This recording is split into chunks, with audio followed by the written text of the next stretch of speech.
Oke, di sini Mimin akan menceritakan tentang pemuda bernama Sia. Kali ini Sia diwarisi oleh orang tuanya, yakni lebih tepatnya diwarisi oleh ayahnya, yakni kalung yang sangat berharga. Kalung itu sangat spesial, bisa merubah apapun atau mewujudkan keinginan anak tersebut. Kalung itu diberikan oleh ayahnya kepada Sia, yakni untuk sesuatu yang tidak wajar di suatu saat nanti.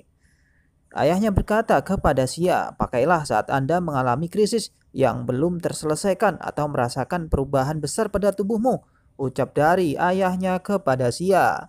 Saat itu ayahnya Sia memakaikan kalung tersebut kepada Sia. Dan ia berkata bahwasanya suatu saat ia akan membutuhkannya. Lantas di sini Sia pun melihat kalung tersebut bercahaya berwarna biru.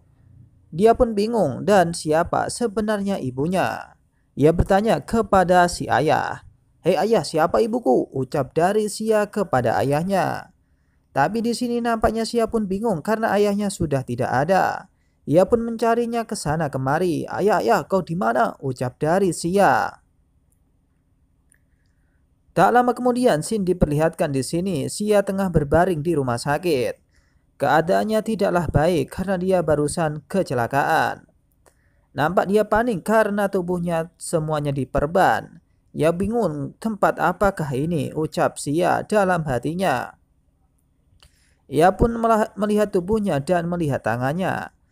Ia berkata dalam hati, apa yang salah dengan saya, ucap Sia. Beberapa saat kemudian di sini kita diperlihatkan ada suster yang kemudian datang menghampiri Sia.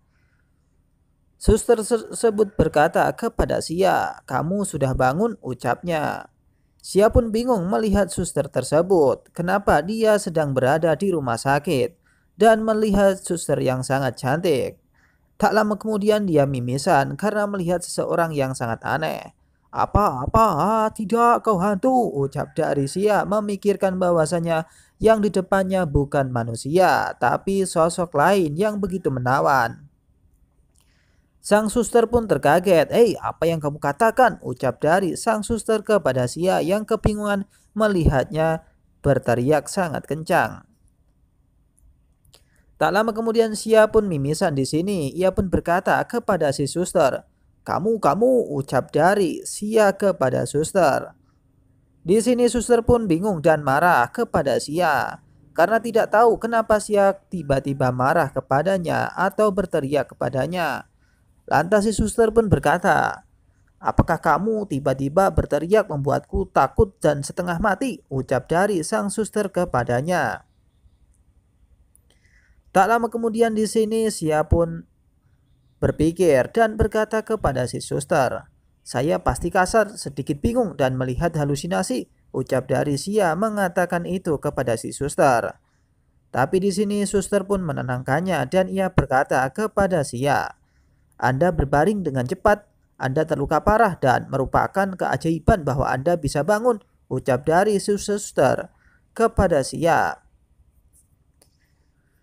Tak lama kemudian Sia pun bertanya, apa yang salah dengan saya? Ucap Sia kepadanya.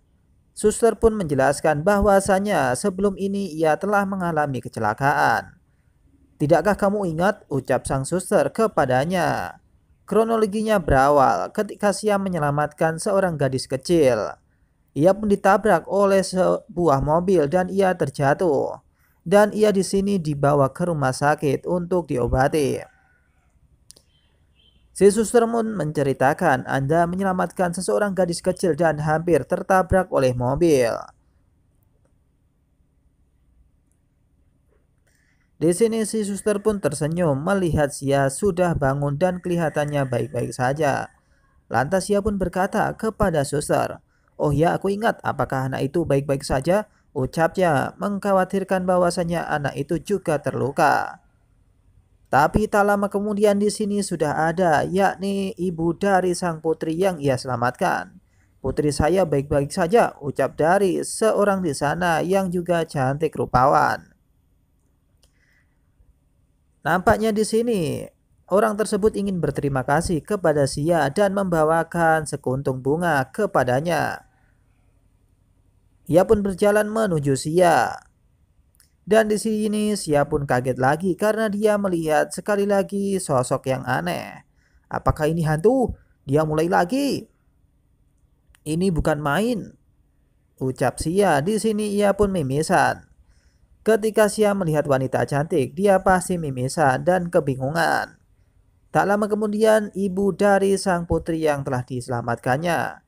Ia pun berkata kepada Sia, "Apa yang salah denganmu?" ucapnya, melihat Sia yang kebingungan. Di sini Sia pun juga bingung dan ia mengatakan sesuatu bahwasannya ia berhalusinasi. Tidak apa-apa, mungkin itu sengaja atau gejala yang sisa dari kecelakaan. Mengapa saya selalu melihat halusinasi? Ucap dari Sia berkata jujur. Tak lama kemudian di sini ketika Sia berkata, tapi si ibu dari anak gadis itu agak kelihatan kesal. Ia menganggap bahwasanya Sia tidak jujur atau hanya ingin hendak memerasnya. Saya tahu Anda menyelamatkan putri saya dan saya berterima kasih banyak. Saya akan memberi Anda kompensasi yang cukup. Anda tidak perlu membuat alasan untuk memeras saya, ucap dari ibu anak tersebut kepada Sia. Sia pun bingung kenapa orang tersebut memikirkan uang dan ingin memberikannya uang. Lantas ia pun berkata kepada si orang tersebut, "Maksudmu aku berbohong kepadamu sekarang hanya untuk meminta uang?" ucap dari Sia kepadanya. Di sini sang putri yang tengah berkata kepada Sia ingin menawarkan sesuatu yang lebih tinggi kepadanya. 1 juta apakah itu cukup? Ucapnya kepada Sia. Sia pun bingung menanggapi harus bagaimana karena ia ingin menyelamatkan orang tersebut tanpa pamrih. Tak lama kemudian ibu dari anak tersebut pun duduk dan berkata lagi, "Bagaimana dengan uang 2 juta? Ucapnya menawarkan itu kepada Sia. Kelihatannya orang ini sangat kaya dan bisa memberikan uang kepada Sia kapanpun. Sia pun emosi karena memang ia ingin menyelamatkannya tanpa pamrih. Ia berkata kepada ibu tersebut, "Saya tidak ingin uang dari Anda hari ini. Bahkan jika saya melakukannya untuk apa?" ucapnya. Lantas sang suster pun melihat bahwasannya Sia ingin pergi. Tapi kondisi Sia saat ini belum baik. Ia pun berkata kepada Sia, "Anda tidak bisa bangun dari tempat tidur. Cedera Anda belum sembuh," ucap dari sang suster melihat Sia sedang berdiri dan meninggalkan tempat tersebut. Di situ ibu dari sang gadis kecil tersebut berkata, "Memberi Anda 5 juta kantor pusat, bukan begitu?" ucap dari sang ibu kepada Sia. Sia yang terlalu jengkel, ia pun berkata lagi, "Saya tidak menginginkan uang Anda karena kehidupan anak itu tidak dapat diukur dengan uang," ucap Sia. Menoleh kepadanya. Sang ibu itu hanya terdiam dan melihat Sia berjalan keluar. Ia pun kaget karena mungkin itu adalah sesuatu yang aneh. "Anda," ucap dari orang tersebut kepada Sia. Sia pun keluar dan menutup pintunya dengan sangat keras. Box. Tak lama kemudian ia menuju lorong dan di sana sudah ada sosok gadis kecil. Sia pun menuju ke sana karena itu mungkin gadis yang ia selamatkan. Tak lama kemudian di sini Sia pun sangat bingung kenapa ada orang seperti itu. Aku tidak bisa menyangka memiliki orang tua seperti itu," ucap dari Sia memikirkan orang yang tadi. Tak lama kemudian gadis kecil yang diselamatkan Sia pun berpapasan dengannya. Ia pun berkata, "Anda adalah kakak yang menyelamatkan saya, bukan?" ucapnya kepada Sia. Di sini Sia pun menatapnya. Ia pun berterima kasih kepada Sia karena ia telah ditolong oleh Sia. Di sini Sia pun mengatakan, "Sama-sama dek, kakak tidak menyesal menyelamatkanmu sama sekali," ucap dari Sia. Di sana tampak suster pun tercengang melihat perlakuan Sia kepada anak tersebut. "Mungkin Sia adalah orang yang bagus," ucap dari suster tersebut melihat Sia bersama anak kecil itu. Sang suster pun tertawa, ia pun menatapnya dengan sangat suka. Dan cerita pun akan berlanjut di manga chapter selanjutnya. Oke, lantas cerita anime pun berlanjut. Di sini terlihat Shin yang kemudian ingin keluar dari rumah sakit. Ia pun mengatakan sesuatu kepada si suster. Saya ingin mengatakan, ucap Sia kepada si suster. Karena di sini Sia dianggap orang yang sangat tampan. Si suster pun terpesona dan ia pun berkata kepada Sia, "Hei, apa yang ingin kau katakan?" ucap dari si suster. Tak lama kemudian di sini Sia pun nampaknya meminjam uang kepada si suster. "Bisakah Anda meminjamkan saya $100? Saya tidak punya uang untuk pulang," ucap dari Sia kepada suster. Si suster pun bingung dan ia pun tidak mengatakan apa-apa. Ia layak yang batu dan ia pun ingin juga membantu Sia. Ia lantas kemudian mengambil dompetnya. Ia pun berpikir dalam hati, orang ini bahkan tidak ingin diberi kompensasi sebesar 5 juta. Saya pikir dia kaya dan tidak peduli. Ternyata dia anak yang miskin. Itu hanya seorang siswa yang miskin, ucap dari sang suster itu di dalam hatinya. Tak lama kemudian ia memberikan uang itu kepada Sia. Sia pun berkata dan mengambil uangnya. "Terima kasih, nama saya Sia dan saya akan menemukan kesempatan untuk membayar utang saya kepada Anda," ucap dari Sia kepada sang suster. Si suster pun mengatakan bahwasanya dia tidak harus buru-buru dan dia bisa memakainya. "Ya, nama saya adalah Bayi. Anda dapat menggunakan uang itu dan tidak harus peduli dengannya," ucap dari sang suster kepada Sia. Sia pun mengambil uang itu dan bergegas untuk pergi meninggalkan sang bocil dan juga orang tersebut, yakni si suster. Terima kasih, lalu aku akan pergi. Akan ada periode nanti untuk membayar hutang Anda atau hutang saya kepada Anda," ucap dari Sia bergegas pergi. Ia pun melambaikan tangan padahal di sini dia sedang sakit. Padahal sebelumnya dia dikatakan bahwa dia tidak boleh pulang atau pergi dari rumah sakit karena saat ini kondisinya kurang baik. Tak lama kemudian di sini sang bocil melambaikan tangannya kepada Sia dan juga si suster. Ia pun berkeinginan bahwasanya Sia hati-hati dan jangan sampai terluka kembali. Ia pun berkata dalam hatinya, sungguh orang yang luar biasa orang seperti Sia tersebut. Beberapa saat kemudian di sini Sia pun telah kembali ke apartemennya. Nampak terlihat di sini apartemen yang cukup tinggi. Di sana sudah ada orang-orang yang akan disambut atau menyambut Sia terutama. Tak lama kemudian di sini Sia pun membuka pintu apartemennya. Ia pun masuk ke kamar dan ia melihat bahwasanya seisi ruangan tidak ada seseorang. Ia pun berkata dan membuka pintu. "Aku kembali," ucap Sia, kelihatan sangat kelelahan. Karena kemungkinan di sini Sia belum makan. Siapa yang pengen ngajak Sia untuk makan bisa komen langsung di kolom komentar. Beberapa saat kemudian di sini nampak rumah yang asri, bersih dan tidak ada kotoran. Tapi di sana tidak ada seseorang satupun. Sepertinya tidak ada orang di rumah yang baik-baik saja, ucap dari Sia. Ia pun bergegas untuk pergi ke kamarnya. Ia pun buru-buru untuk maju ke kamar tersebut. Ia pun membuka kamar pintunya dan ia berpikir bahwasannya akan memakai sesuatu yang diberikan oleh ayahnya. Ia pun berpikir bahwasanya ayah pernah berkata kepadanya. Ia menuju ke suatu laci dan membuka kotak yang misterius.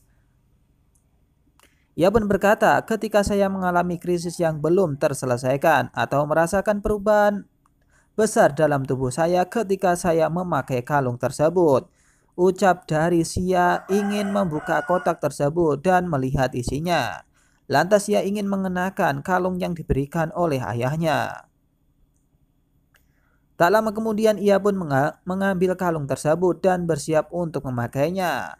Ia pun berkata, "Ini sangat bagus dan pakai saja," ucap dari Sia. Tak lama kemudian Sia memakai tersebut. Ia pun berkata, "Ayah, bayinya akan memakan hari ini. Bayinya akan memakai hari ini," ucap dari Sia mengatakan bahwasanya ia telah memakainya kali ini. Tak lama kemudian di sini energi itu mengalir dari kalung yang dimiliki oleh Sia, seakan-akan ia pun bernegosiasi dengan tubuh Sia.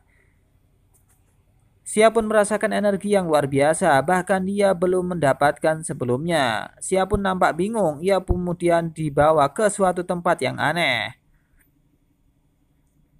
Di sini Sia pun nampak terpejam, lantas kemudian Sia pun bingung, dan ia pun tiba-tiba suatu saat kemudian,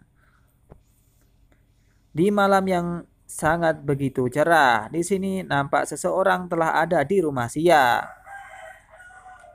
yakni teman dari kakak Sia. Ia sedang mandi di dalam kamar mandi. Melihat di sana tidak ada seseorang, ia pun lantas mandi. Tak lama kemudian Sia pun terbangun dari tidurnya. Ia pun berkata, "Kenapa aku bisa tidur di sini?" "Ah, aku tidur," ucap dari Sia. Setelah bangun, ia pun bingung melihat situasi dan kondisi yang ada pada tubuhnya.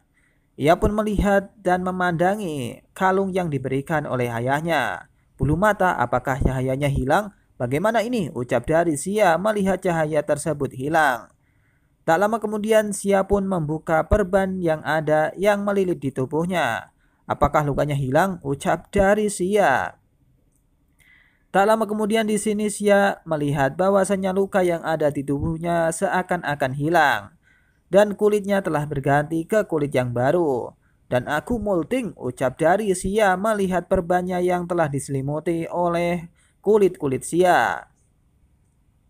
Tak lama kemudian di sini Sia menyadari bahwasanya tubuhnya sudah pulih kembali dan rasa sakit di tubuhnya telah hilang. "Apakah ini yang dilakukan kalung ini?" ucap dari Sia memikirkan bahwasanya kalungnya sangat ajaib.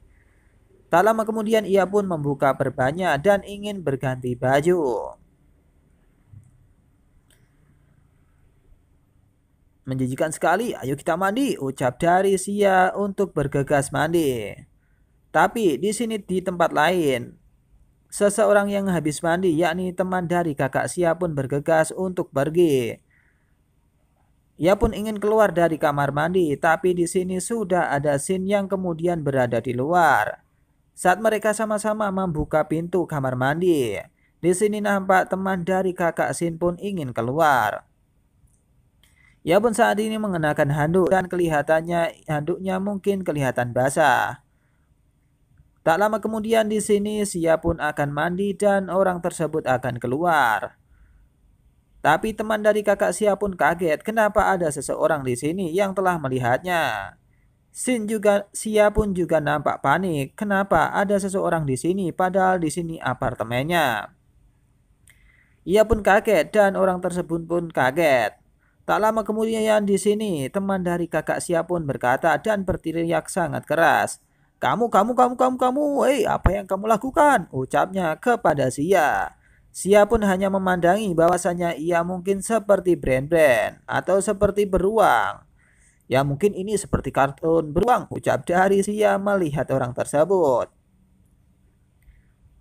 Beberapa saat kemudian setelah teriakan itu, kakak Sia pun datang dan berteriak. "Hei, apa yang salah?" ucapnya kepada orang yang ada di dalam sana, yakni teman dari kakak Sia dan Sia yang sedang berjalan di sana. Kakak tersebut berlari. "Kenapa? Atau ada apa yang di sana?" Oke, lantas cerita anime pun berlanjut di perjalanan Sia. Kali ini Sia pun telah tertampol oleh sepupunya. Nampak di sana pukulan telak di arah wajahnya yang mengecap 5 jari. Ia pun terdiam tak mengatakan apapun, tapi teman dari sepupunya pun kelihatannya marah. Ia pun berkata kepada Sia, "Bau-bau bajingan," ucap darinya. Lantas sang sepupu pun mengatakan kepada Sia dan temannya tersebut, "Hei, jangan takut, ini sepupuku, Sia Tian. Aku memberinya pelajaran untukmu," ucap dari sang sepupu kepada Sia. Tak lama setelah itu, sang sepupu pun berkata bahwa Sia selama 2 hari tidak ada dan ponselnya tidak bisa dihubungi. "Aku bilang kemana saja kamu selama 2 hari? Orang tidak dapat menemukan ponsel mereka dan mereka tidak dapat melewatinya," ucap sang sepupu kepada Sia. Sia pun bingung karena dia selama 2 hari berada di rumah, kenapa sang sepupunya tidak melihatnya. Tak lama kemudian di sini Sia pun berpikir, 2 hari? Tanggal berapa hari ini? Ucap dari Sia kepada sang sepupu. Sang sepupu pun mengatakan bahwasanya hari ini tanggal 16. Ia pun mengatakan ada apa kepada Sia. Sia pun tak kaget. Ia pun berkata dalam hatinya, saya benar-benar tertidur selama 2 hari, pikir Sia. Selama 2 hari ia pun tertidur dan tak seorang pun yang mengetahuinya. Tak lama setelah itu sang sepupu pun berkata sebelum Sia meninggalkan tempat tersebut, memang benar saya tidak melihat siapapun selama 2 hari dan saya menghina teman saya begitu saya bertemu, ucap sang sepupu. Lantas Sia pun berkata kepada sepupunya, salah, saya tidak melihat apa-apa tentang keketatannya, ucap dari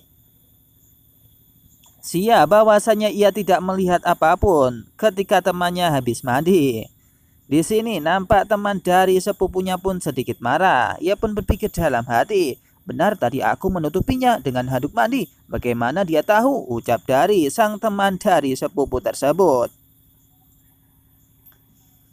Di sini teman dari sepupu pun membayangkan bahwasanya sebelumnya ia tengah melihat Sia menatapnya ketika dia keluar dari kamar mandi. Sontak ia pun kaget melihat hal tersebut dan berteriak.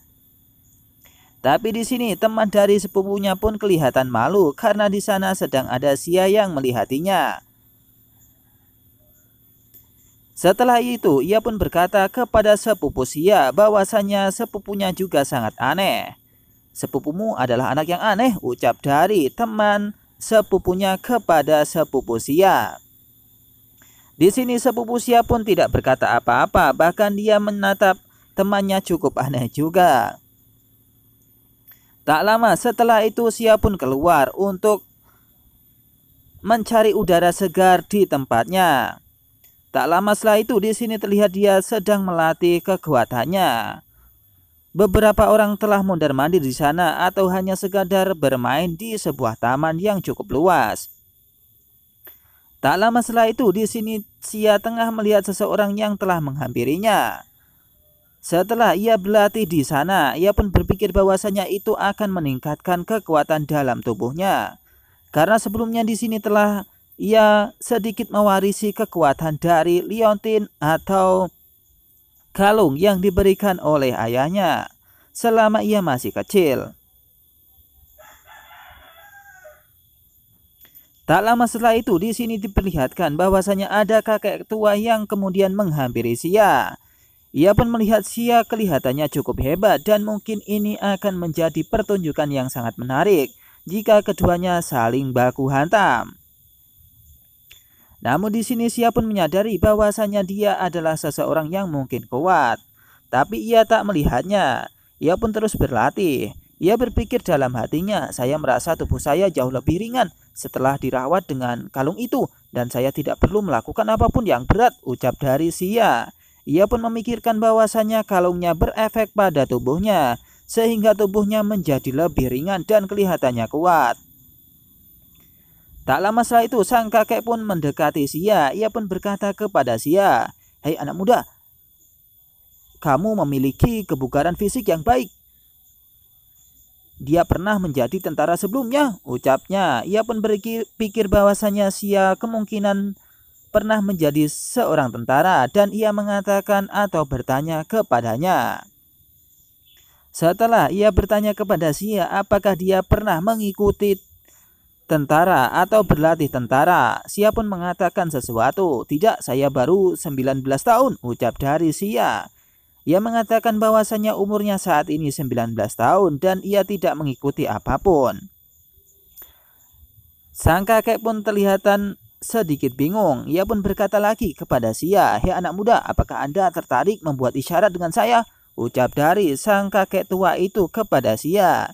Di sini ia mengajaknya baku hantam untuk melihat seberapa kemampuan dari Sia, atau di sini sang tetua tersebut ingin menunjukkan sesuatu kepada Sia. Sia pun di sini hanya mengatakan tidak kepada orang tersebut. "Lebih baik tidak, kamu sudah terlihat tua," ucap dari Sia sedikit mengejeknya. Tak lama setelah itu di sini ia pun mengatakan kepada Sia sambil melakukan atraksi kepadanya, "Hei bagaimana? Apakah kau takut atau takut menyakitiku?" ucap sang orang tua itu kepada Sia. Tak lama setelah itu dia pun mengangkat sesuatu di sana dengan kaki kanannya. Kemudian ia menendangnya dengan tendangan yang cukup keras. Dias. Kelihatannya di sini Sia pun mengetahui bahwasanya kakek itu cukup luar biasa dan memiliki teknik yang luar biasa. Kemungkinan dia akan bisa belajar dengan orang tersebut. Tak lama Sia pun tercengang melihat kekuatan kakek tua tersebut. Lantas sang kakek tua pun berkata kepada Sia, "Bisakah kita melakukannya sekarang?" ucap sang kakek ingin sparring dengan Sia. Tak ambil pusing di sini melihat kekuatan dari sang kakek. Ia pun berpikir bahwasanya itu akan menjadi sesuatu yang menegangkan.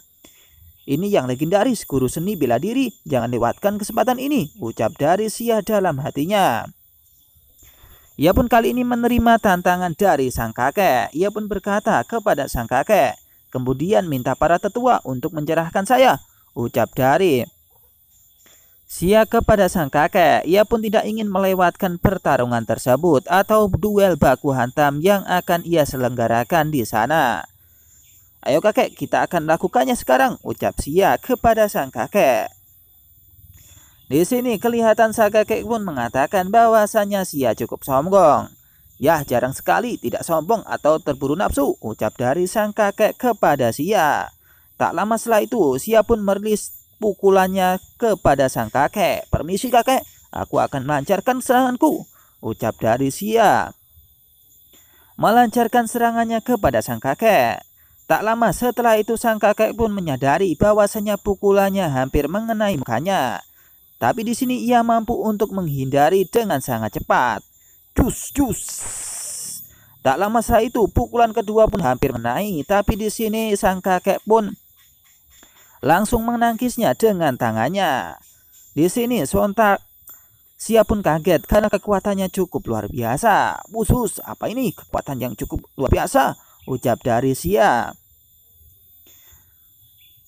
Setelah itu keduanya pun menghindar dari serangan agar tidak terjadi sesuatu yang kemudian mengkhawatirkan.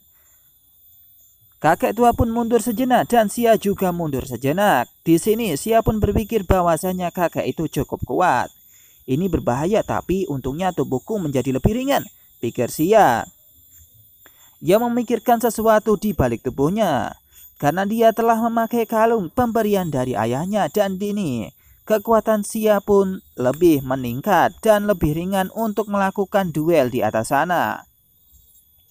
Tak lama setelah sang kakek itu mundur, kemudian ia kelihatannya memiliki jurus andalan. Ia pun berkata dan sedikit tertawa. "Hahaha, tidak buruk, tidak buruk. Sangat tampan," ucap sang kakek tua itu kepada Sia. Lantas sang kakek tua pun mengajak Sia untuk datang kepadanya dan bersiap untuk melakukan duel kembali. Tapi di sini Sia pun mengetahui bahwasanya sang kakek merilis kekuatan dan sesuatu yang aneh, atau itu teknik yang aneh. Dan mungkin itu teknik yang bisa mengacaukan tubuhnya. Terlihat di sini sang kakek pun kelihatan akan mengeluarkan sesuatu. Bus bus bus bus bus. Tapi Sia pun menyadari langkah sang kakek, ia pun akan menuju ke sana. Setelah mengetahui hal tersebut, Sia pun memikirkan sesuatu. "Aku bisa melihat garis serangannya," ucap dari Sia. Tak lama setelah itu Sia pun bersiap untuk merilis pukulannya ke arah sang kakek. "Mungkin aku akan menang," ucap Sia bersiap untuk melancarkan serangan lagi. Tak lama setelah itu Sia pun melompat dan bersiap untuk menyerang sang kakek. Sang kakek dengan kuda-kudanya pun bersiap untuk menghadang dari kekuatan Sia. Menyadari bahwasanya pukulan Sia akan mengenainya, di sini sang kakek pun mengerti bahwasanya pukulannya akan sangat luar biasa. Sia pun melancarkan pukulannya dan dengan mudah ia pun ditangkis oleh sang kakek. Dus. Sang kakek pun berpikir bahwasanya pemuda ini cukup luar biasa dengan kekuatannya. "Bagaimana dia tiba-tiba menemukan kekurangan saya?" ucap dari sang kakek terlihat khawatir. Karena anggapan sang kakek bahwasanya Sia mengetahui kelemahannya. Oke, cerita anime pun berlanjut. Kali ini Sia pun mendominasi serangannya. Ia pun melancarkan serangan itu kepada sang kakek yang ada di sana. Tampak sang kakek pun kewalahan karena Sia melakukan serangan kepada tubuh yang sangat lemahnya atau bagian terlemah dari tubuhnya. Mengetahui hal itu, sang kakek pun berpikir bahwasanya pukulan Sia jika mengenainya cukup akan membuatnya babak belur. Di sini serangan demi serangan pun telah dilancarkan oleh Sia kepadanya. Sang kakek pun berpikir untuk menyudahi pertempuran tersebut. Bocah ini jelas tidak pernah belajar seni bela diri, tapi dia menyerang kelemahanku dengan setiap pukulan, pikir dari sang kakek menghindari serangannya tersebut. Nampak sang kakek pun kewalahan dengan serangan yang dikeluarkan oleh Sia. Lantas tak lama setelah itu, sang kakek pun berhenti untuk mengatakan bahwasanya pertempuran ini tidak usah dilanjutkan. Tidak ada lagi perkelahian, tidak ada lagi perkelahian, ucap sang kakek kepada Sia. Tak lama setelah itu Sia pun berhenti untuk melakukan serangannya. Sang kakek pun berkata kepada anak tersebut atau kepada Sia, "Hei adik laki-laki, namaku adalah Fan. Siapa namamu?" ucap sang kakek memperkenalkan diri kepada Sia. Tak lama setelah itu Sia pun mengatakan bahwasanya namanya Sia. "Halo Fan, nama saya adalah Sia Sian," ucap darinya, atau bisa disebut Sia-Sia. Tak lama setelah mereka berdua berkenalan, di sini kakek menawarkan sesuatu kepada Sia. "Saya tidak tahu bagaimana adik laki-laki itu mematahkan taiji orang tua itu sekarang," ucap dari sang kakek. Ia pun mengatakan bahwasanya Sia pun cukup kuat. Padahal sebelumnya Sia mengatakan bahwasanya dia bukanlah tentara atau suka berlatih taiji. Di sini sang kakek pun memuji kekuatan Sia. Sia pun berkata bahwasanya itu hanyalah kebetulan. Generasi muda hanya beruntung. Itu hanya kebetulan, ucap Sia kepada sang kakek. Sang kakek pun mengatakan bahwasanya anak muda tersebut memiliki bakat yang luar biasa. Ada bakat dari generasi Jiangshan. Jika Anda memiliki kesempatan untuk datang ke Green Forest untuk berjalan-jalan, Anda bisa mengatakan bahwa Anda datang untuk mencari Tuan Fan, ucapnya kepada Sia. Kakek Fan pun mengatakan bahwasanya ia akan bernasib baik ketika dia pergi menemuinya atau dia bisa untuk mengikuti pelatihan di generasi Jiangshan ketika dia menemui kakek Fan, ucap kakek Fan kepada Sia Tian. Di sini Sia Tian pun mengatakan terima kasih kepada kakek Fan. Dan tak lama setelah itu kakek Fan pun pergi meninggalkannya. Tapi sebelum ia pergi ia pun mengatakan kepadanya, "Akan ada masanya nanti," ucap sang kakek kepada Sia Tian. Kini kita berlanjut. Kita diperlihatkan di sekolah yang telah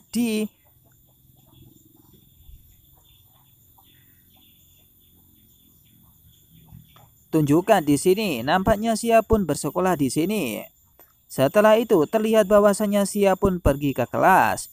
Ia pun berpikir bahwasanya ada sesuatu. Masih ada 12 hari lagi sebelum ujian masuk perguruan tinggi dan aku harus berlari untuk mengikutinya dan berlari kencang, ucap dari Sia. Di sini nampaknya ia akan melanjutkan ke perguruan tinggi dan waktu itu cukuplah mepet dan dia akan selanjutnya bergegas untuk ke sana. Tak lama setelah itu dia pun berpapasan dengan temannya yang diam-diam ia sukai atau dia pernah mengatakan cinta kepadanya. Di sini nampak mereka berdua pun diam saat berpapasan. Seorang perempuan di sana pun berkata sambil gugup kepada Sia, "Hei Sia atau Sia Tian, kamu di sini," ucap sang perempuan itu kepada Sia. Ia pun menyadari bahwasanya Sia 2 hari tidak pernah bertemu dengannya. Ia berkata, "Anda belum di sini selama beberapa hari. Saya pikir sesuatu terjadi pada Anda," ucap sang perempuan itu kepada Sia. Sia pun tidak mengatakan apapun. Ia terus masuk ke dalam ruangannya.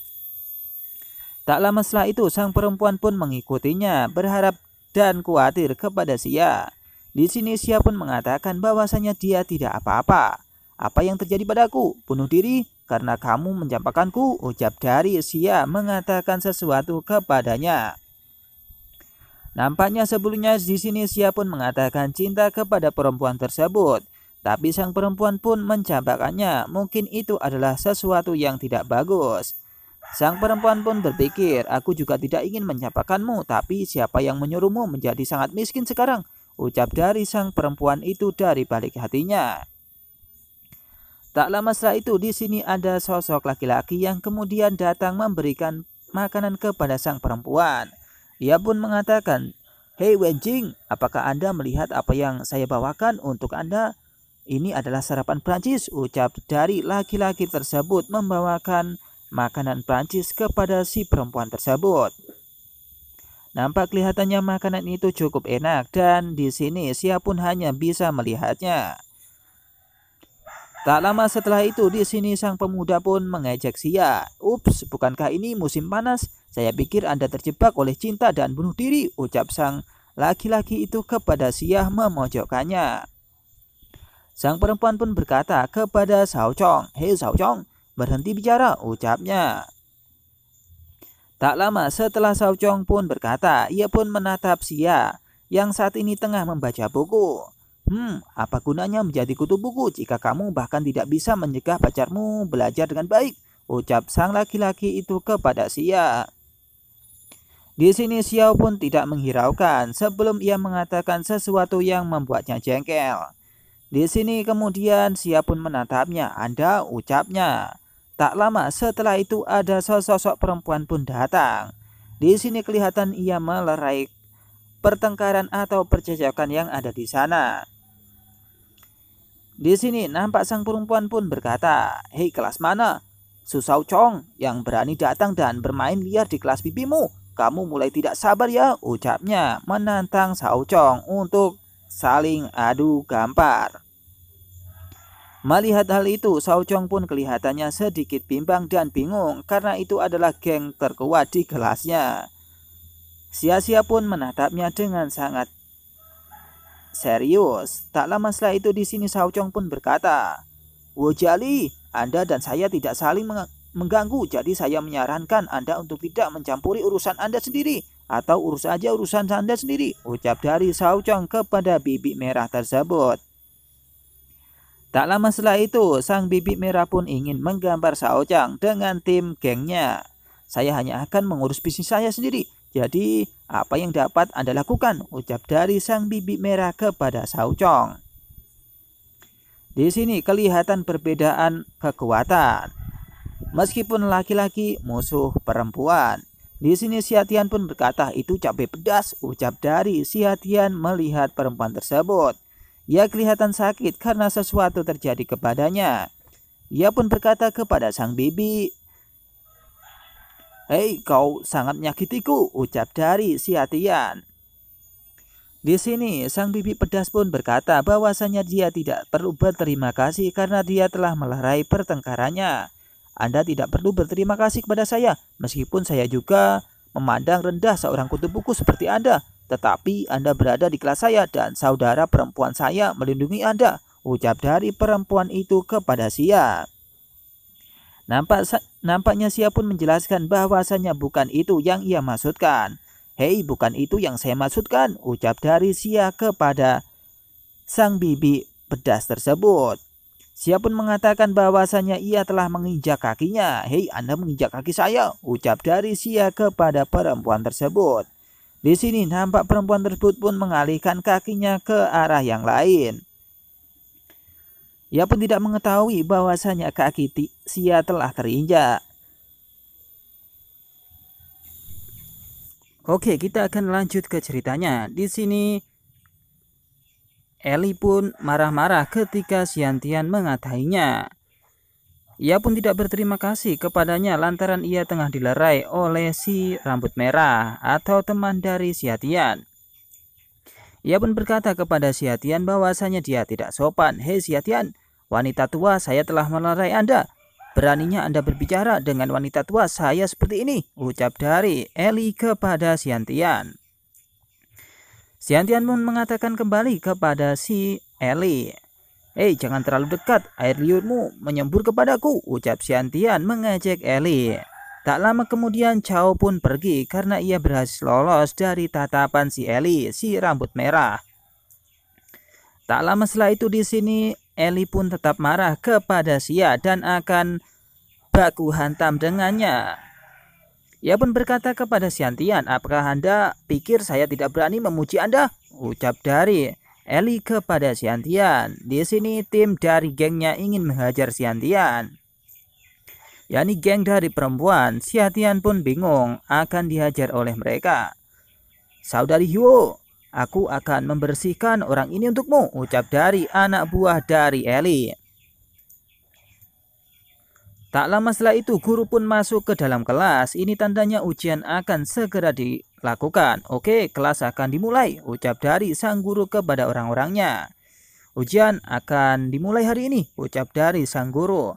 Mengetahui bahwasanya hari ini ujian, si Eli pun nampaknya tidak senang karena ia tidak mau ikut ujian yang dilakukan oleh guru tersebut. Tak lama setelah itu, Eli pun menatap Xiantian dengan tatapan yang sinis. Tunggu, seseorang akan membersihkanmu," ucap dari Eli. Huo Eli pun bergegas untuk pergi meninggalkan kelasnya. Dan Xiantian pun bersiap untuk mengikuti ujian yang tengah akan dilakukan di kelas tersebut. Tak lama dengan tidak sopan di sini, Eli pun keluar dengan begitu saja, diikuti dengan dua temannya, yakni geng Griwo. Tak lama setelah itu di sini Eli pun keluar dan gurunya memarahi kepada Eli kenapa dia keluar padahal ini mau akan diadakan ujian. "Hei kelas, akan dimulai, mau kemana kau?" ucap dari sang guru kepada mereka semua. Lantas Eli pun mengatakan kepada timnya bahwasanya dia tidak usah ikut untuk keluar. Dia bisa ikut ujian dengan guru dan teman-teman yang lain. Dan si Eli akan meninggalkan mereka. "Kalian berdua kembalilah ke ujian untukku. Jangan berebut tempat terakhirku ya," ucap dari Eli kepada teman-temannya. Di sini karena ia adalah tim dari Eli, ia pun mengatakan ia kepada bosnya. "Ya Nona Huo," ucapnya. Ia pun lantas pergi dan Eli pun bergegas untuk keluar ruangan. Tapi di sini nampaknya guru tetap marah karena Eli tidak mengikuti ujian. "Bagaimana ini bisa?" ucap dari sang guru melihatnya pergi. Tak lama setelah itu di sini kelihatannya Xiantian pun bersemangat untuk ujian, tapi ia menata bahwasanya Huo Eli keluar dan tidak mengikuti ujian. Itu akan membahayakan dan memiliki resiko yang tinggi, pikir Xiantian. Tak lama setelah itu guru pun memberikan ujiannya atau ia memberikan kertas ujiannya kepada murid-muridnya. Di sini nampak kelihatannya Xiantian bersiap untuk mengikuti ujian yang tengah akan dilakukan. Beberapa saat kemudian, Xiantian pun bersiap untuk mengikuti ujian dengan secepat kilat karena di sini ia sangatlah pintar, disertai dengan kekuatan yang diberikan oleh ayahnya berupa warisan liontin. Nampaknya ia pun menguasai teknik sesuatu yang rahasia. Melihat pertanyaan-pertanyaan tersebut sekarang tidak perlu menghitung sama sekali. Semua jawaban otomatis muncul di benak saya, ucap dari Xiantian bersemangat untuk mengikuti ujian. Setelah beberapa menit kemudian, Xiantian bersiap untuk berdiri dan memberikan lembar ujiannya bahwasanya ia sudah selesai. "Hei guru, saya menyerahkan kertas itu," ucap dari Xiantian kepada gurunya. Sang guru pun menatap Xian dengan tatapan kagum. Kenapa baru beberapa menit dia sudah selesai? "Hei Xiantian, sudahkah Anda memeriksanya? Bagaimana Anda menyerahkan begitu saja dan begitu cepat?" ucap dari sang guru. Di sini nampaknya sang guru juga menjelaskan bahwasanya dia harus mengkoreksi soal-soalnya atau mengkoreksi hasil dari ujian tersebut. Jangan sampai ia tertipu. Jangan tertipu jika Anda tidak bisa menulis. Ujian masuk perguruan tinggi akan segera tiba dan para guru menaruh harapan yang tinggi kepada Anda, ucap dari sang guru kepada Xiantian. Karena di sini Xiantian pun diharapkan bahwasanya ia akan masuk ke perguruan tinggi sesuai apa yang diabah-abahkan oleh sang guru dan timnya. Tak lama setelah itu di sini Xiantian pun hanya tersenyum. Ia pun mengatakan kepada gurunya, "Hei guru, saya serius. Bisakah saya melanjutkan beberapa mata pelajaran berikutnya?" ucap dari sang Xiantian menyelesaikan tugas-tugasnya. Dan ujian pun selesai. Tak lama setelah itu Xiantian pun memberikan kertasnya dan bergegas untuk keluar. Di luar kita telah diperlihatkan di sini ada Huo Eli. Huo Eli pun menunggu teman-temannya yang ada di dalam ruangan yang saat ini tengah mengadakan ujian. Ia pun terlihat melamun dan tidak memikirkan apapun dan berkata apapun. Di sana, tak lama kemudian di sini teman-teman dari Eli pun tiba dan melaporkan kepada Nona Huo.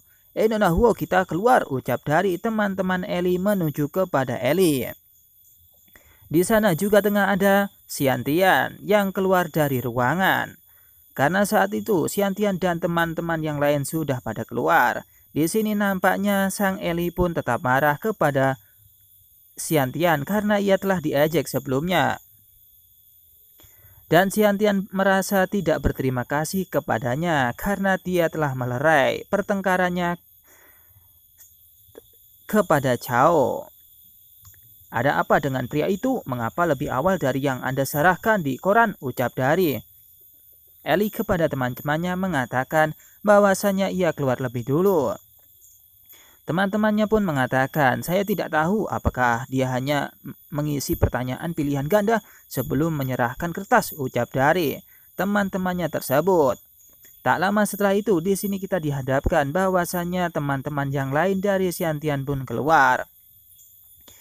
Chao pun keluar bersama tim gengnya. Ia pun menghampiri Xiantian yang sudah berada di halaman sekolahan.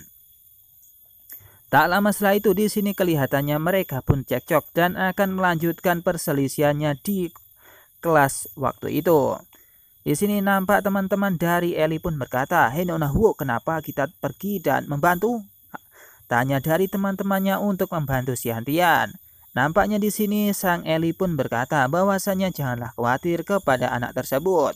Jangan khawatir, kita akan keluar setelah dia sedikit menderita, ucap dari. Eli melihat di sana akan terjadi pertempuran dan baku hantam antara Chao dengan Xiantian. Di sini nampak dari Chao pun bersiap untuk mengatakan sesuatu kepada Xian untuk memulai baku hantamnya. Hei Xiantian, saya mendengar bahwa Anda bahkan belum menyentuh Wei Yan. Sayang sekali, rasanya sangat enak, ucap dari. Chao mengatakan sesuatu kepada seseorang yang disukai oleh Xiantian. Xiantian pun hanya tersenyum dan berkata kepadanya bahwa perempuan itu tidaklah bagus untuknya. Dia tidak ada hubungannya dengan saya lagi. Anda dapat melakukan apapun yang Anda inginkan. Tidak perlu memberitahu saya, ucap dari. Xiantian sok tidak tahu atau tidak mengenal orang tersebut. Tak lama kemudian Chao mengatakan sesuatu kepada Xiantian. Meskipun kamu tidak layak memperjuangkan wanita denganku dan kamu sudah kalah, ucap dari Chao kepada Xiantian yang nampaknya tenang. Kali ini Chao pun bersama teman-temannya dan Xiantian pun sendiri saja. Tak lama setelah itu Chao pun mengatakan sesuatu kepada timnya untuk menghajarnya. Tapi yang paling saya benci adalah seseorang melacak mainan saya. Hari ini saya akan sedikit mengesankan Anda, ucap dari. Chao mengatakan sesuatu kepada Xiantian. Lantas teman-teman dari Chao pun bergegas untuk menghampiri Xiantian. Tak lama setelah itu, Xiantian pun tidak tinggal diam dengan perkataan yang dilemparkan oleh Chao. Di sini nampaknya Xiantian mengeluarkan sesuatu, yakni teknik yang kemudian sebelumnya ia tidak pernah mempelajarinya. Tapi tiba-tiba kekuatan itu sudah ada dalam dirinya. Dengan secepat kilat, seperti layaknya Raja Kungfu. Ia pun bersiap untuk melakukan hal tersebut dan memukul teman-teman Chao dengan seketika.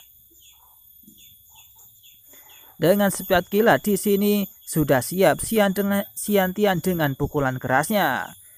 Di belakangnya sudah ada seperti layaknya roh dari Kungfu yang siap menghantam teman-teman dari Chao.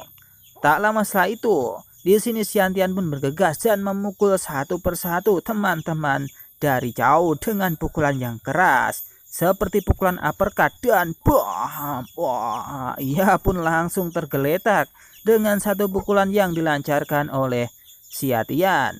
Di sini Chao dan teman-temannya pun nampak panik.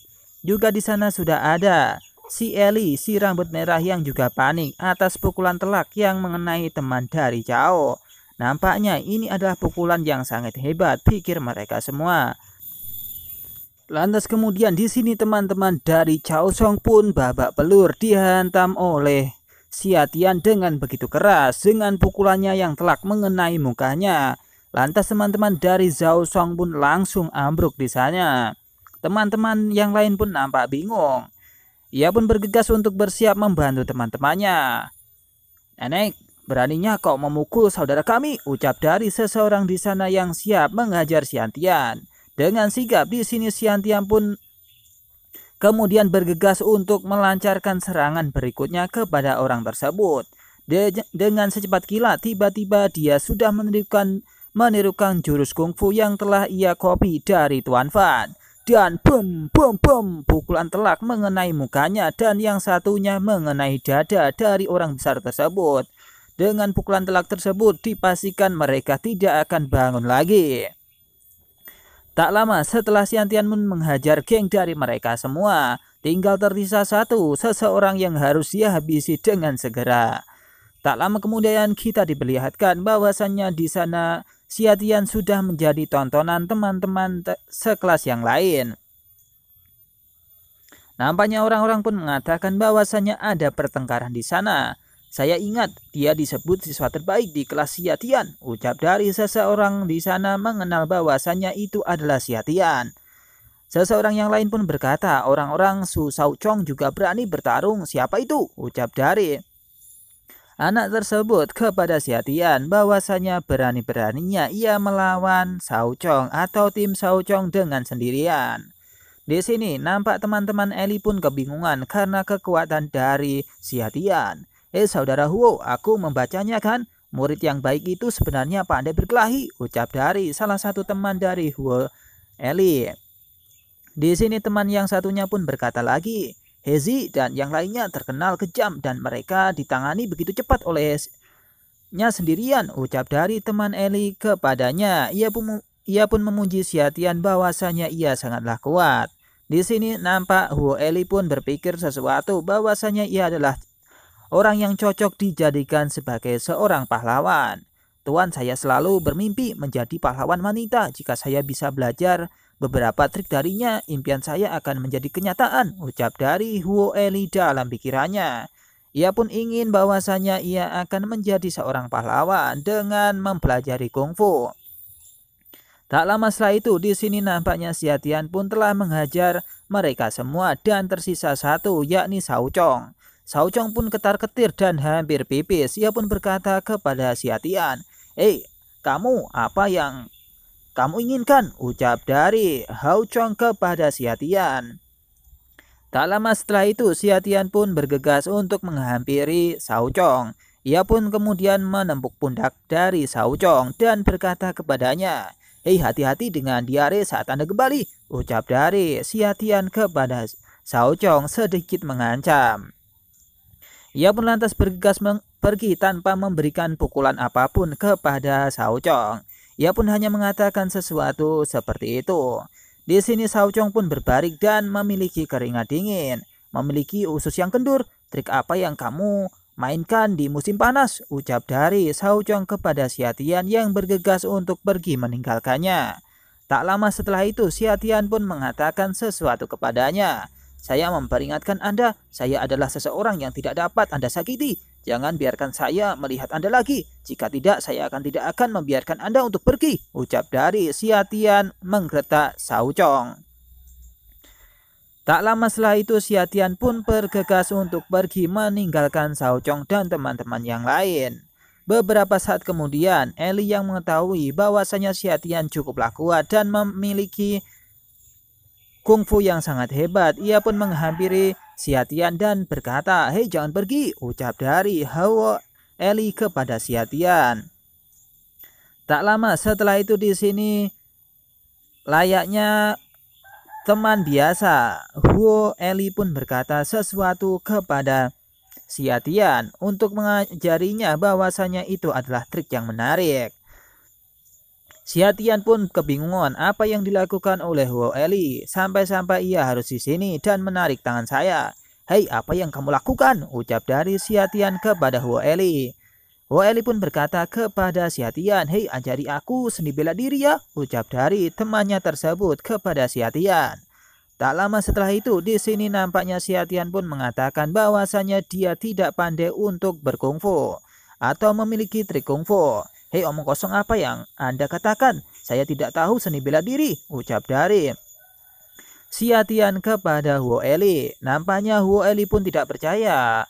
Lantaran di sini teman-teman dari Shao Cheng telah babak belur dipukuli oleh Xiatian dengan ilmu bela dirinya. Hei, apa yang kamu katakan? Apa kamu tidak bisa? Itu hal yang senonoh, ucap dari Huo Eli menarik tangan dari Xiatian. Di sini Xiatian pun bingung dan berkata kepada Huo Eli, apa yang kamu teriakan? Jelas aku memelukku, jelas kamu memelukku, ucap dari Xiatian mengatakan itu kepada Huo Eli. Nampaknya Huo Eli pun bingung dan ingin diajari oleh sang guru barunya, yakni Xiatian. Hei, disinilah Anda harus benar-benar ahli dalam mengalahkan keempat orang itu, ucap dari Huo Eli. Beberapa pukulan itu benar-benar ditiru oleh Tuan Fan, pikir dari Xiatian yang memikirkan bahwasanya tiba-tiba ia menjadi kuat dan mampu untuk mengkopi kekuatan siapapun. Saya berkata, saya tidak tahu seni bela diri, ucap dari Xiatian kembali kepada Huo Eli.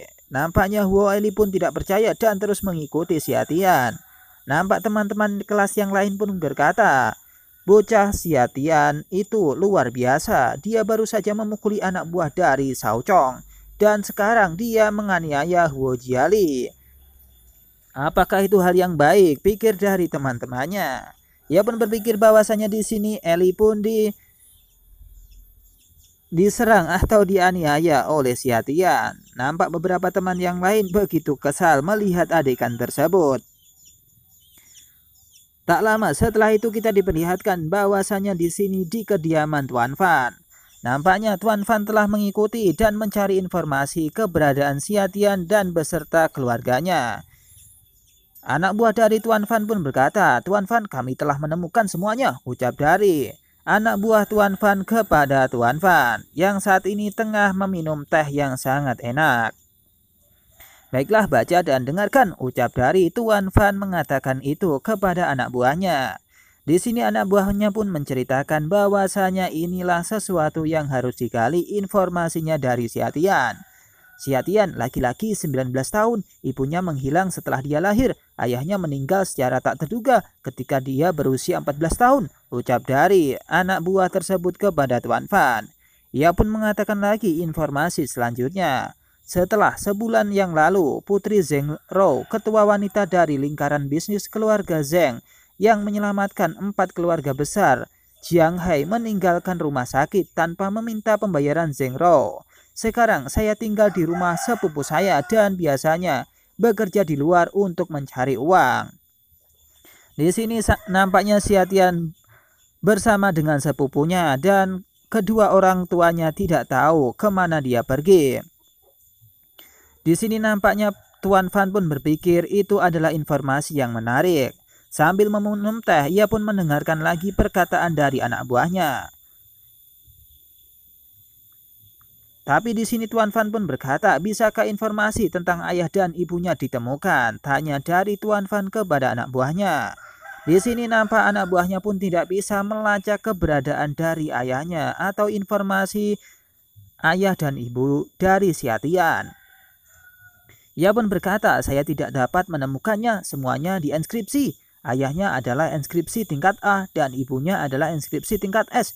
Izin kami tidak cukup, ucap dari anak buah Tuan Fan itu kepada Tuan Fan. Mendengar hal tersebut, di sini Tuan Fan mengerti bahwasanya Xiatian bukanlah orang yang biasa, apalagi dengan orang tuanya. Informasi dienkripsi, pikir dari Tuan Fan memikirkan informasi yang akan ia cari mungkin itu akan sulit.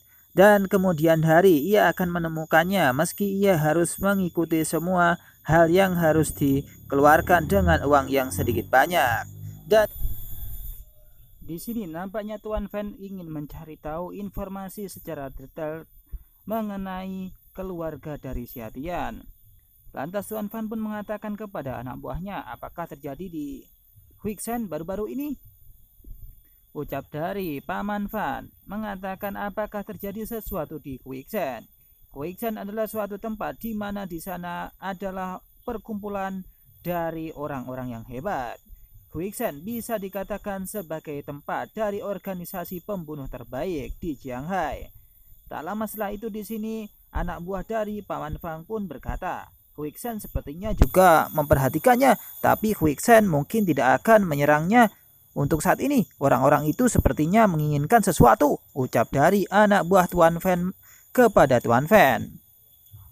Di sini tampak Tuan Fan pun kaget mendengar perkataan dari anak buahnya. Ia pun berdiri dan meminum sedikit tehnya. Ia pun berkata, kota Shanghai tidak damai baru-baru ini. Saya harus pergi dari sini juga. Anda tinggal dan melindungi Xiao Feng dan yang lainnya. Siapapun yang berani pindah, mereka hanya akan bisa dibunuh, pikir dari Tuan Fan.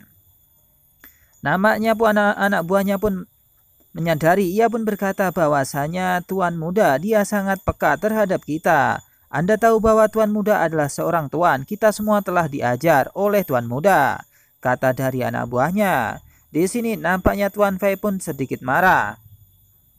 Kemudian ia berkata, kemudian perlindungan jarak jauh, terutama pasir hisap, kecuali pasir hisap. Tidak ada seorang pun di kota Shanghai yang berani menyentuh anak saya, ucap dari Tuan Fan kepada anak buahnya. Kita diperlihatkan di sebuah organisasi yakni Quicksand. Quicksand adalah organisasi pembunuh nomor 1 di kota Shanghai. Nampak di sana, kemudian akan ada orang-orang hebat yang mampu untuk menghabisi orang dengan begitu tepat dan cepat. Tampak di sini ada seseorang yang melapor kepada tuannya. Tuan kelelawar tersembunyi, kapan kita akan bergerak? Ucap dari anak buah tersebut kepada sang bos. Nampak di sini ada si bos kelelawar. Ia pun berkata kepada anak buahnya. Ia pun menginstruksikan sesuatu. Ini belum waktunya. Awasi dia dan segera bertindak. Begitu Anda menemukan gulungan rahasia, ucap dari ketua dari orang tersebut, yakni sang kelelawar. Di sini nampak anak buahnya pun akan mengikuti perkataan dari sang bos. Oke, akan ikuti perintah, ucap dari anak buah tersebut.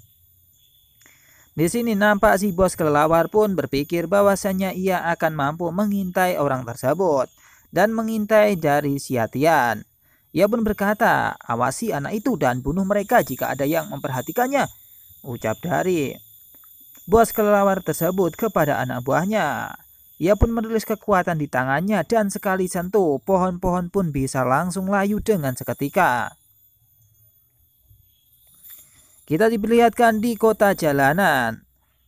Nampak di sini kota-kota yang tumbuh asri dan di sana sudah ada Eli dan juga Xia Tian. Nampaknya di sini Eli pun tetap menginginkan Xia Tian mempelajari atau mengajarinya kungfu atau seni bela diri. Dia pun berkata kepada Xia Tian, Tuan, kapan Anda akan mengajari saya kungfu? Ucap dari Eli kepada Xia Tian yang saat ini tengah jalan-jalan di sebuah kota. Di sini Xia Tian pun tidak akan mengajarinya. Seperti yang saya katakan, saya bukan tuanmu dan saya tahu kedua trik itu, dan jika saya ingin meneruskannya, saya harus meneruskannya kepada calon istri dan anak-anak saya, ucap dari Xia Tian. Ia pun mengatakan bahwasanya ia tidak akan mewariskan kekuatan itu kepada orang lain, kecuali kepada istri dan anak-anak mereka kelak. Di sini nampak Eli pun senang jikalau dia akan menjadi istri dari Xia Tian. Kemudian, Tuan, Anda menerima saya, ucap dari Eli kepada Xia Tian. Xia Tian pun yang nampaknya bingung, ia pun berkata, saya bukan Fai Hai yang menanyakan apa yang harus Anda lakukan, ucap dari Xia Tian mengejeknya. Tak lama setelah itu, Eli pun sedikit marah, ia pun berkata, maksudmu membiarkanmu menikah denganku, tidak bisakah kamu menanyakannya kepadaku secara langsung, ucap dari Eli. Ia pun bersiap jikalau Xia Tian akan menikahinya, dan ia akan bersiap untuk mewarisi kekuatan dari Xia Tian. Xia Tian pun tercengang melihat perkataan atau mendengar perkataan dari Eli. Lantas ia pun menoleh dan bergegas untuk pergi meninggalkan Eli.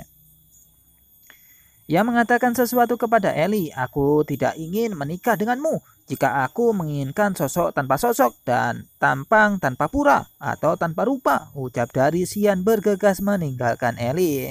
Di sini Eli pun nampak introspeksi diri, tapi ia tidak tinggal diam karena ia ingin mempelajari kungfu yang telah akan diajarkan oleh Xiatian kelak jika ia mampu untuk membujuknya.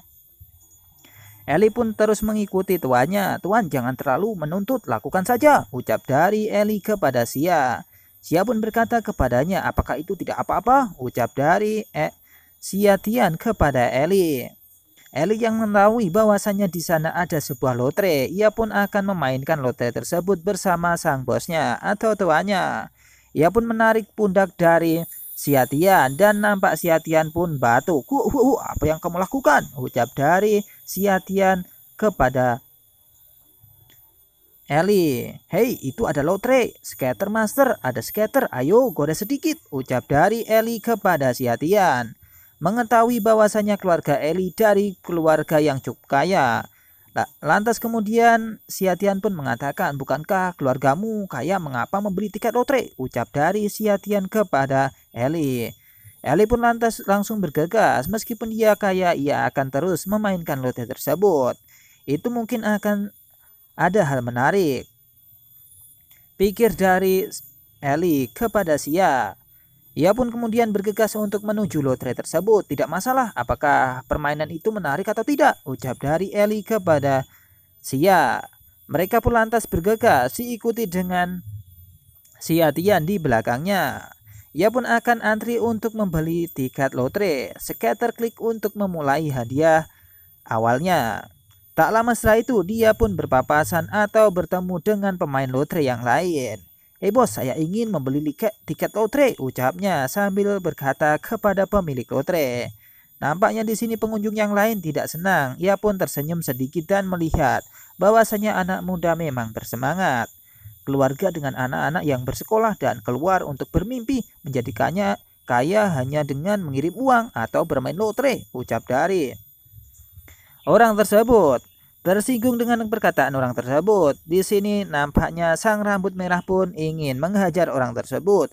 "Hei, beraninya kamu berbicara dengan bibimu seperti itu," ucap dari Eli kepada orang tersebut. Tak lama setelah itu di sini Xia pun kemudian menghampiri Eli dan berusaha untuk melerai dan mencairkan suasana di sana.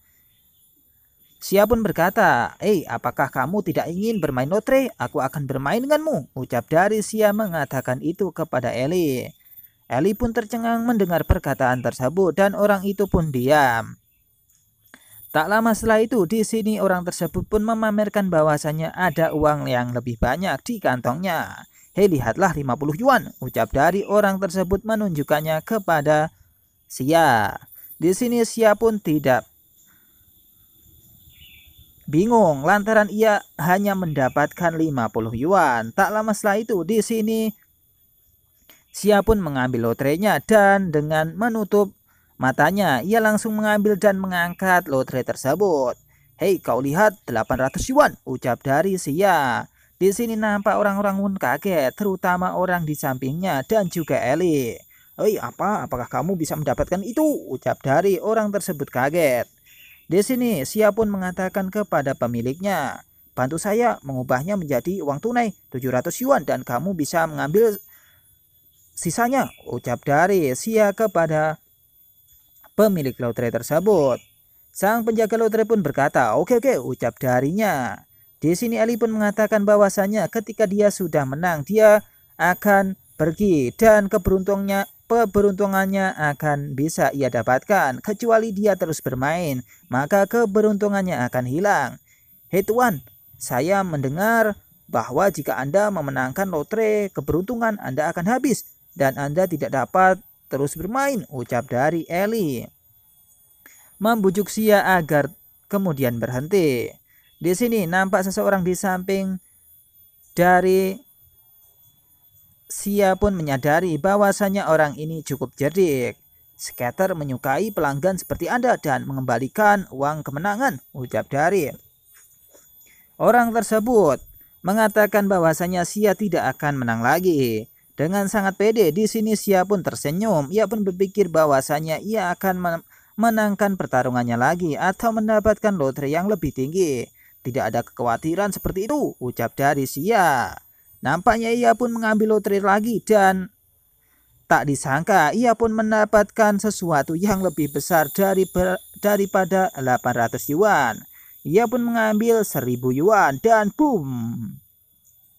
Orang-orang pun nampak kaget dengan apa yang telah dilakukan oleh Xia.